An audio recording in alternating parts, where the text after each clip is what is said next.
One thing that you will likely be asked about on Wednesday night is foreign policy. And you recently said that to protect Taiwan, you would do this.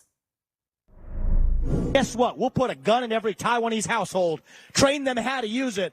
That is how you make Xi Jinping think twice.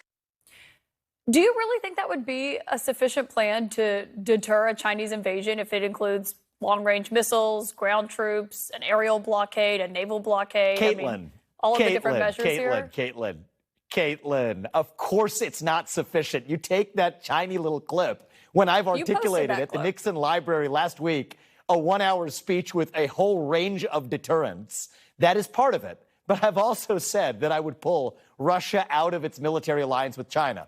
I've also said that we would bolster our partnership with India to be able to close the Andaman Sea and the Malacca Strait. I've also said that we would actually send a signal very clearly that we will defend Taiwan, moving from strategic ambiguity to strategic clarity to say that we will defend Taiwan until we have semiconductor independence in this country. And so, yes, part of this is turning Taiwan into a porcupine.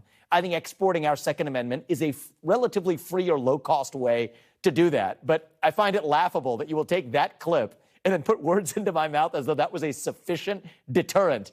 Caitlin, with due respect, that's a joke, especially when I've offered as expansive of a deterrent strategy as I have. It's not putting words into your mouth, and it's not saying that you didn't say those other things. It's just saying that you did say that part of your effort when it comes to Taiwan is giving people in Taiwan handguns. This is really funny, Caitlin. It's been very educational for me to learn how media works. Yes, that is important. No one ever said that was sufficient to deter an invasion. From India to Russia to what I've said we would do with moving Ohio-class SSGNs to the South China Sea and to the Indo-Pacific. This is the stuff of actual deterrence and also strategic clarity that we would actually defend Taiwan. Yes, I do think I am the president who best knows how to deter China from going after Taiwan before we've achieved semiconductor independence, which is the most important foreign policy accomplishment the next U.S. president can deliver. And I gave a specific speech at the Nixon Library. In a big part, actually moving Russia out of China's alliance. But you also said that you would open up an NRA bureau in Taiwan. Is the reverse of what Nixon would have done.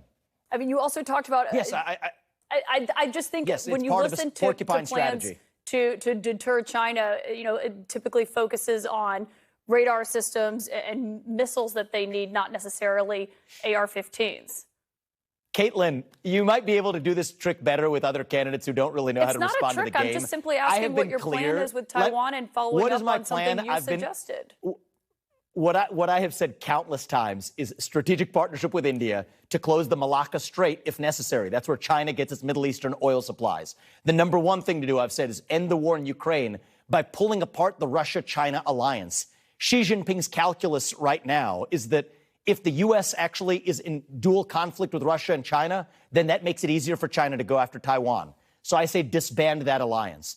I also think that we should, and I've said this many times, we should take one of the destroyers that are in Japan, run one a week through the Taiwan Strait until we've achieved semiconductor independence. Move to two Ohio-class SSGNs loaded with 100-plus Tomahawks apiece to the South China Sea and to the Indian Ocean. This is part of a comprehensive strategy that I've articulated in multiple places. But as part of that, I do think there's a reason why China does not have a Second Amendment. China is deathly afraid of a Second Amendment in its own country. And so making that an export to Taiwan is part of what many military experts call the porcupine strategy, which I do subscribe to and believe in. But I will not allow someone to put words in my mouth to say that I ever said that was sufficient. It is not.